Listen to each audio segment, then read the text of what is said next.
What would you do if someone you once loved was now vulnerable and in need of help? Would you step in, or would you walk away? Ryan Cole, a successful architect known for designing some of the city's most iconic buildings, had everything people dream of: an impressive career, a luxurious lifestyle, and widespread admiration. Yet, beneath the surface of his seemingly perfect life lay an emptiness he couldn't ignore. Nights in his sprawling penthouse felt eerily quiet, and despite the accolades, Ryan often found himself longing for something deeper, something he lost long ago. One fateful evening, amid the city's endless buzz and chaos, Ryan's world took an unexpected turn. A chance encounter with Clara Hayes, the woman he once loved more than anything, would force him to confront not only his past, but also the man he had become. Her fragile state and growing struggles would lead him on a journey of redemption, love, and rediscovery.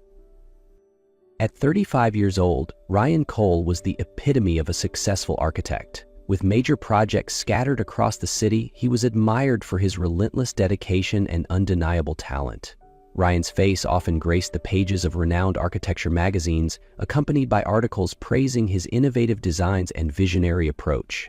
But behind the spotlight, his life was anything but fulfilling. His sprawling penthouse, perched atop a luxury high-rise, was where Ryan retreated every night. It was impeccably designed, with sleek furniture, floor-to-ceiling windows offering breathtaking city views, and an all-encompassing silence that greeted him like an unwelcome guest. Despite the success and acclaim, Ryan felt a gnawing emptiness that he couldn't shake. Ryan's phone never stopped buzzing. Messages from clients, reminders from his assistant, and an unending schedule of meetings left him with little time for anything else. Work consumed him entirely. Yet, on the rare evenings when he allowed himself to pause, the quiet of his home seemed deafening, wrapping around him like a cold, suffocating fog. In those moments, he couldn't help but wonder, what am I missing in life? Ryan had built an enviable career, but the price of his success was steep. Forgotten relationships, buried emotions, and a heart that seemed to have lost its way. One busy evening, Ryan was sitting in his sleek luxury car, stuck in the unending rush hour traffic. The red lights seemed eternal, and the blaring horns of impatient drivers only added to his growing frustration.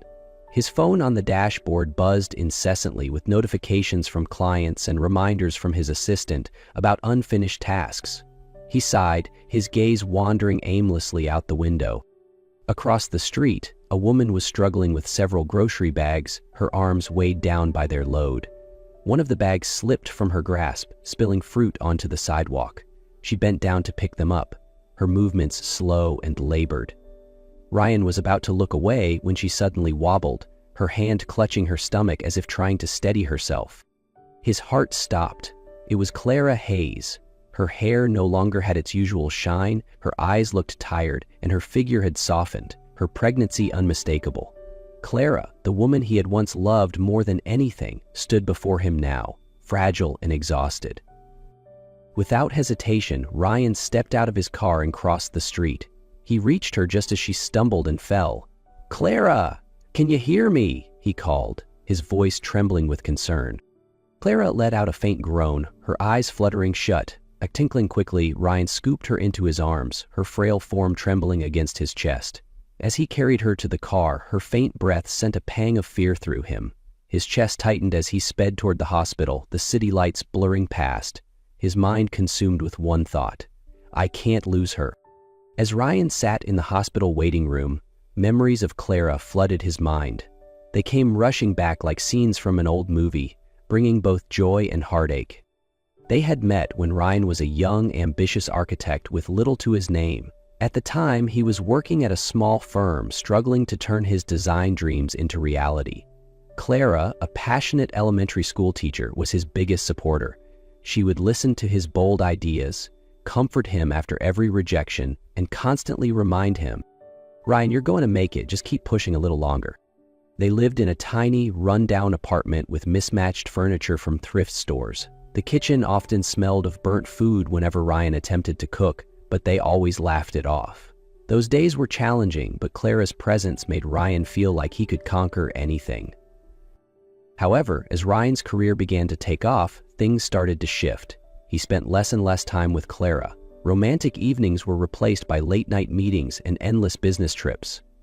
Clara tried to be understanding, but she couldn't ignore the growing distance between them. One night, after a networking event, Clara confronted him. "Do you ever feel like we're living in two different worlds?"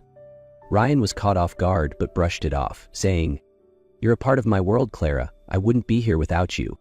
But Clara didn't feel it. His promises became increasingly hollow, and eventually she left, hoping to rebuild her life on her own terms. When the doctor informed Ryan that Clara was stable, he entered the hospital room, his mind swirling with questions. Clara lay on the bed, looking smaller and frailer than he'd ever seen her. Her hands rested lightly on her rounded stomach, as though shielding the baby. "Clara," Ryan called softly, pulling a chair closer to her bed. She opened her eyes, her gaze tired yet guarded. "Ryan." "You don't have to be here," she said weakly. "You collapsed in the street, Clara," he replied, his worry evident. "I couldn't just leave you there." Clara sighed and turned her face toward the window. After a long silence, Ryan asked, "How did it come to this? You're living in your car, Clara. Why?" She hesitated, as if debating whether to answer. Finally, she began, her voice quiet but steady. "I left you. I really thought I could start over. I got a new job, rented a small apartment, and things seemed okay at first. But then the company downsized, and I was one of the first to be let go. I didn't want to go back home. I didn't want anyone to see me fail, so I tried to hold on here." She paused, her eyes distant, lost in the memories of her struggles. "I tried to hold everything together, Ryan," Clara admitted, her voice shaking. "But my savings ran out faster than I ever imagined. The rent, the bills, everything just kept piling up. I looked for work every single day, but nothing came through. When I couldn't afford the apartment anymore, I had no choice. The car became my only shelter. I didn't want anyone to know how far I'd fallen." Ryan sat in stunned silence, her words cutting through him. "Why didn't you call me?" he asked quietly, his voice laced with guilt. Clara turned back to him, her expression colder than before. "Call you? For what? You've got your own life, Ryan. I wasn't going to be your burden." "Clara, you know I'd never turn my back on you," he said, almost pleading. "I had a right to know." "Ryan, don't ask," Clara interrupted sharply, her eyes flashing with resolve. "There are things you don't need to know, and this is one of them." Ryan wanted to press further, but when he saw the exhaustion in her eyes, he stopped himself. He realized that now wasn't the time to push her for answers, even though his questions continued to gnaw at him. After leaving the hospital, Ryan was adamant that Clara couldn't return to the car she had been living in. "You're coming to my place, no arguments," he insisted. At first, Clara protested. "Ryan, I don't need your pity," she said firmly, though her voice was weak. But Ryan interrupted her, his tone unwavering. "Clara, this isn't pity, it's responsibility. You need a safe place, and I'll make sure you have it." Ryan's home, vast and modern, seemed to spring to life the moment Clara stepped inside. However, Clara remained guarded, uncomfortable in the luxurious surroundings. Sensing her hesitation, Ryan tried everything he could to make her feel more at ease. He started with small gestures, setting up a room for her, stocking the kitchen with her favorite foods, and even attempting to cook, a skill he had never quite mastered. One evening, he decided to make something simple, pasta. But the sauce ended up burned, and the kitchen was soon filled with smoke. Clara stood in the doorway, amused, as Ryan frantically waved a towel at the smoke detector. "Ryan, I think we should just order takeout," she said, trying not to laugh. "I just wanted to do something nice for you," Ryan muttered, his cheeks flushing with embarrassment. Clara chuckled, stepping forward to take the spoon from his hand. "Next time, let me teach you, okay?" Slowly, the tension between them began to ease. Ryan accompanied Clara to her prenatal appointments, listened intently to the doctor's advice, and helped her prepare for the baby. Clara, though still cautious, started to trust in Ryan's sincerity. One evening, after dinner, Ryan and Clara sat in the living room. Clara was folding tiny baby clothes, her hands moving methodically, while Ryan watched her in silence, his heart heavy with things he hadn't yet said. "Clara," he began, breaking the quiet, "I just want to say, I'm really glad you're here. I know I made a lot of mistakes before, and I really want to make things right." Clara paused, setting down the onesie she was holding. Her expression turned serious, and she hesitated before speaking. "Ryan, there's something I need to tell you," she said, her voice trembling slightly. Ryan felt the shift in the air. "What is it?" he asked, sitting up straighter. "The baby isn't yours." The words hit Ryan like a blow, leaving him momentarily speechless. "What do you mean?" he asked, trying to stay calm even as his heart sank. Clara looked down, avoiding his gaze. "I know I should have told you sooner, but when I saw you again, I was scared. Scared that if you knew, you wouldn't want to help me." Ryan sat in silence for a few moments, his emotions a whirlwind of shock, pain, and confusion. But as he looked at Clara, saw the fear and vulnerability in her eyes, he realized his decision was clear. "Clara," he said slowly, his voice steady, "I'm not here just because of the baby. I'm here because of you. I care about both of you, and that's not going to change." Clara looked at him, her eyes welling with tears, not of sadness, but of overwhelming emotion. "Ryan, she began, her voice breaking. Ryan reached out and took her hand, his gaze unwavering. "I'm staying, Clara, no matter what." As Clara entered her 8th month of pregnancy, she began feeling more exhausted than usual. Ryan, ever observant, noticed her slower steps and the occasional wince of discomfort. One night, while Ryan was reviewing some documents in the living room, he heard Clara's faint voice calling from her room. Rushing in, he found her sitting on the bed, clutching her belly, her breathing uneven. "Ryan, I think it's happening," Clara gasped, her voice trembling with pain. Without hesitation, Ryan helped her to her feet. "Don't worry, I'm taking you to the hospital right now," he said, trying to stay calm even as panic surged within him. During the drive, Ryan held Clara's hand tightly, doing his best to reassure her. "It's going to be okay, Clara. I'm here." At the hospital, the doctors confirmed that Clara was in premature labor. They rushed her into the emergency room, leaving Ryan in the waiting area, pacing anxiously. Time stretched unbearably. Every time a nurse emerged, Ryan jumped to his feet. "How is she? How's the baby?" he asked desperately. Finally, a nurse approached with a reassuring smile. "She's delivered a baby girl.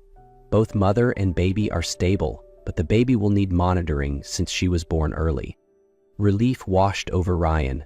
When he entered the room, he found Clara lying on the bed, pale, but with a gentle smile on her face.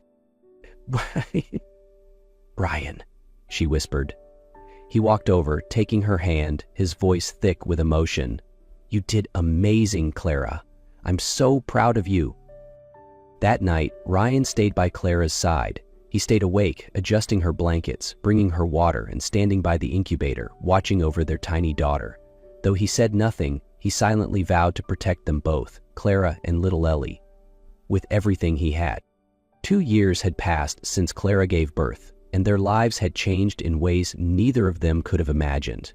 Ryan had not only kept his promise to stay, but he had become an integral part of Clara and her child's life.